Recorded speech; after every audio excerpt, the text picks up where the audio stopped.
Hello and welcome to lesson number 35. Lesson number 35 starts with a warm-up that you should attempt before going forward. It is based on what we learned in lesson 34 about percent composition. So make sure that you pause and give this a try before you continue with the video. So hopefully you did that. What is the percent composition of sulfuric acid? Remember, when we have the name acid in one of our compound names, you have to look up that formula on table K. So if you look there, you'll see sulfuric acid's formula is H2SO4. And of course, when we're writing a problem up for percent composition, we have to realize being asked for percent composition means we want to know the percent of each element in that formula by mass. And so your first step is always to calculate the molar mass based on your formula. Here we see it's 98.1 when we add up everything that's there. And when we divide each one of the masses in that formula by the 98.1 times 100, we'll get the percent for each element in that formula. Okay, so now do remember too that it is these total masses that you're looking at for each part in the compound that you're dividing by the total. So if you need to pause here and fix things up, make sure that you do that. For this next one, how many grams of oxygen would be in 78.9 grams of sulfuric acid? We're taking what we just calculated and now we're going to put it to use. Remember, there are several different ways to solve this kind of problem. When you are given the whole grams of your sulfuric acid and asked for just one part of that, you're going to end up coming up and using this percentage of oxygen in your formula to solve. Now, here's where you have to make a choice of what makes most sense to you. Let me show you the three different possibilities. I'm not saying these are probably the only ways, but these are the ways that make most sense to students. So remember, this first one is the algebraic formula method, where you understand that a percent is always going to be part over whole times 100. And so for this one, we want to know the part, and we would solve for that by plugging in numbers for the rest. And you can see here we used our 65.2% from up here, and that whole was 78.9 as given in the problem. You could also simply take that whole and multiply it by the percent changed to a decimal, and that will give you the correct answer as well. If you're a fan of dimensional analysis, you will realize that this 65.2 is out of 100, and it is a conversion factor when you realize that the grams of oxygen is the part and the grams of H2SO4 is the whole. And so you can use that in dimensional analysis to solve, and you should get 51.4 no matter which method you use. Now, I will warn you here that I know a lot of you are really wondering why we don't have O2, because O2 is usually what we use for oxygen. But remember, Brinkelhoff only applies to when these elements are alone. These elements are not alone, they are in a compound. Oops, sorry about that. They are in a compound, right? And so we don't use Brinkelhoff when we're talking about it in a compound.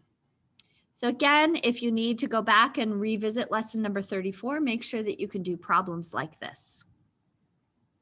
This lesson is focused on a new type of compound, a compound called a hydrate.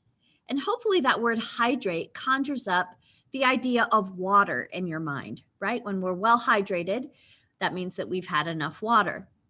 So some compounds are actually formed with water as a part of their crystalline structure. They don't look wet. They actually are crystals, and they have, though, water as a part of their formula. So I'm showing you one here that is one that contains methane and some waters, and you can see kind of this cage structure. But what is most commonly used are some ionic compounds, things like copper 2 sulfate pentahydrate. Now, the copper 2 sulfate probably doesn't look that different to you. You have done compounds like this before. Copper would have a 2+ charge if it has a Roman numeral 2. And sulfate is from table E, our polyatomic ion chart, for 2-. This part would give us a formula of CuSO4. But when they say pentahydrate on the end, that's when you have to remember your Greek prefixes. So here they are again. You're going to be given a prefix. And if you are given a prefix before the word hydrate, you simply interpret that as that prefix, 5 for penta, and hydrate, H2O. Now here is how we write the formula. So for a hydrate, you're going to see the ionic part written and then a dot. And it just is really showing you that there's 1 copper 2 sulfate to 5 H2Os. Notice this is a coefficient. It is showing us that there are 5 water molecules attached to this copper 2 sulfate. So if I wanted to picture this in my head, I might see this in my mind, the CuSO4, with, I'm going to write 5 lines here, 5 waters attached somehow in a crystalline structure. So this is how you have to be able to interpret that formula. So how is this interpreted really? It means the ionic compound copper 2 sulfate with 5 waters attached to it. Now, what we would have to do oftentimes in this type of a chapter is to answer the question, what is the percent water in this hydrate? So just like before when we were doing percent composition calculations, this is no different, but we're being asked about water in this hydrate. So let me show you how you would do that. It's pretty similar to the other setup.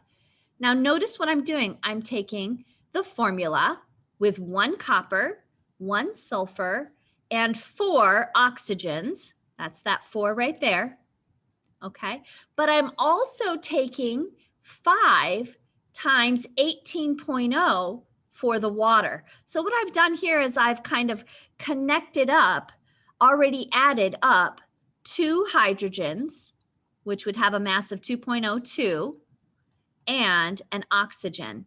That's going to roughly always add up to 18.0 for our water's mass. Notice I have to multiply by 5 because this is a pentahydrate.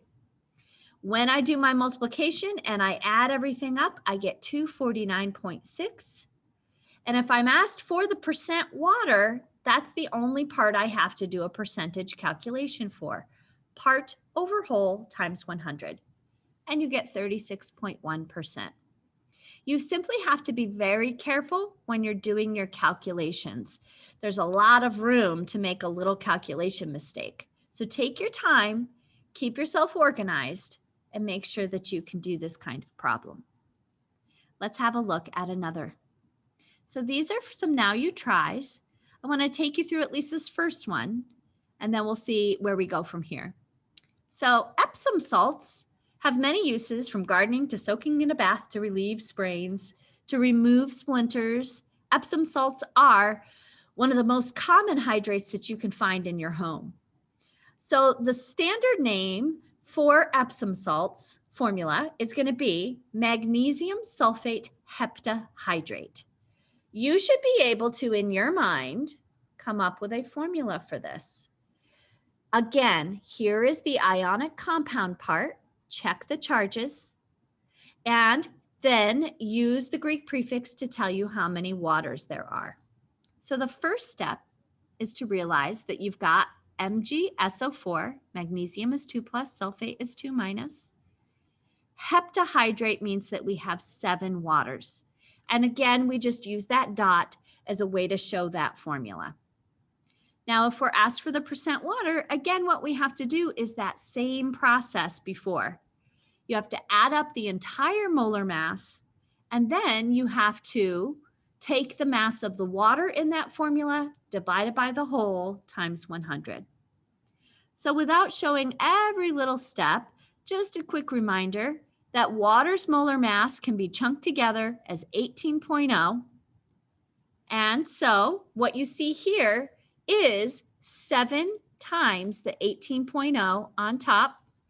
This is the water component, right? That's your waters. And on the bottom here is the total of the whole compound, including the waters. So you should work through this calculation and make sure that you get those same numbers. And you can see that when you do that division, you should end up with 51.2% water in that hydrate. So practice. What is the percent water in lithium chromate dihydrate? Again, pause, I would say, at this point and see if you can solve this one. Only after you give it a try should you move forward in the video. So again, here we have to be able to write our formulas correctly. Hopefully you got this. And you can see that my part over whole this time has 2 waters on the top, a whole of 166 times 100, and you should end up with 21.7% water. Got to be able to do these calculations. But there's another thing that we have to do with hydrates, and that is be able to handle lab data to see how we can apply this in a lab situation. Let me give you an idea of what's going on in a lab that we might do when we are looking at hydrates. So I could give you a sample in the lab of a hydrate.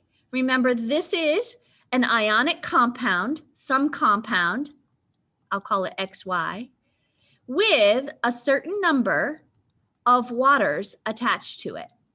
It's a crystal and it can be placed in a container. Now, in order to see how much water we have in this hydrate, one of the things we can do is heat that hydrate up. So here you see my flames.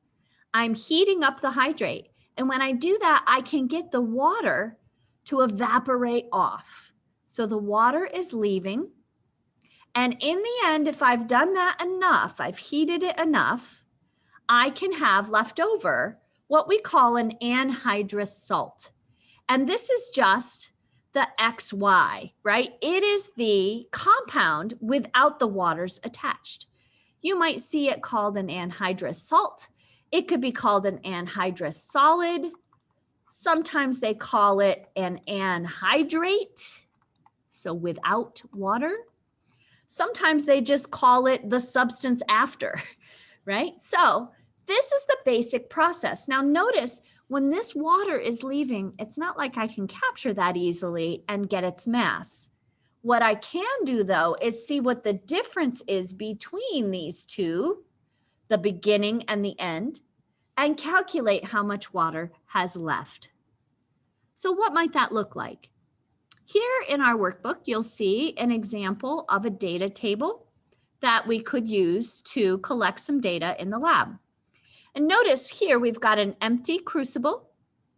Here we've got the crucible and the hydrate. And then we have several heatings. And notice every time I'm heating, my mass is going down. As my mass goes down, that's the water that's leaving. Now, why would we heat this several times? Well, it's because we have to know that we've evaporated all of the water off, right? How would we know? If we get to a point where we keep seeing the same mass again and again, we have to assume that must be all of that water has been evaporated. And it's this last heating that you always want to focus in on and use that because that means that all the water has been removed. So what is the percent water in the hydrate they're working with? Here, you don't know what the hydrate is, perhaps. Maybe you don't even have a formula. So you have to be able to base your information on the data that's collected. And here I like to have you really take the time to remember how to write things up in a lab report to show exactly what you're doing with calculations. So I know that you might be a little pressed for space here, but do your best to show some good work. We're going to remember that our percentages are always part over whole times 100. And here's what I would suggest you would do to show good work. So in our case, the part that we're after is the water. So our percent water, here's what I'm doing to show the word description, equals the mass of the water over the mass of the hydrate times 100. Feel free to pause the video if you need to catch up at all with showing your work. But what I would do here next is think about how I can get at these masses, right? What I have to realize is that to get the mass of the water, I'm going to have to take the mass of the crucible and the hydrate, essentially what I had at the beginning of the lab, minus the mass of the crucible and the anhydrous solid, essentially what I had left over at the end of the lab. If I subtract those two, I will get the water that has left the system. How do I get the mass of the hydrate on the bottom? Well, I didn't mass the hydrate on its own in this lab, but I did have the mass of the crucible and the hydrate minus the mass of the empty crucible. And that's going to give me my hydrate. And of course, I'm going to remember to multiply by 100. So here are the word descriptions that you would expect in a lab report. And then the next step is substituting in the values with units. Notice what I'm doing here. I took the mass of the crucible and hydrate minus the mass of the crucible and anhydrous solid with units in the work. And here I'm just substituting words in for these pieces of data. And again, I'm keeping my units in there. Now, whenever you have subtraction, it's good to do that subtraction first. Notice that for sig figs, I'm going to give an answer to the hundredths place, decimal place matters. And that's what I've done here in this step. Now that I can do the division, I'm going to look at the number of sig figs that are present. And I see there's only 3 on the top here, which is why my final answer is 14.6% water. So this is an example of the showing of good work and using lab data to calculate the percent water. Now, what if you are then told that we know the formula of this hydrate is barium chloride dihydrate? What is the student's percent error? So if you're then given the name, what you can do is find the accepted value. This is going back to what we just learned, using the periodic table and the atomic masses of everything in this formula to calculate the percent water. Notice here we have 2 waters, and the total would end up being 244 times 100. So 14.8% water would be the accepted value from the periodic table. So of course, what we could do then is a percent error calculation where we use this value here as our measured value found in the lab, and this as the accepted found from the periodic table. And we can put that in our regular percent error. Remember, I'm showing words, substitution, calculations, and result. It is okay to have a negative percent error because remember what that means is our value was lower than the accepted. Also notice sig fig issues here. It goes down all the way to just one significant figure. And that will happen if you actually have very good results because your subtraction will end up being pretty small. Okay, here's what I would like you to do next. I would like you to try this one on your own. See if you can figure out the percent water based on this data. And notice this time, they're just giving you the after mass, and that's okay too. So what you would want to do after that is to compare what you get for a percent water to some of these others. Now, I will tell you that we've already calculated these in prior calculations, but we did not calculate this one. So I would, if I were you, do this one on your own and see if you can compare your values. Figure out which hydrate the student was given, okay? So I'm not gonna share answers with this one. I want you to really give this one a go And when we meet back again, we will talk about it. All right, I hope that was helpful.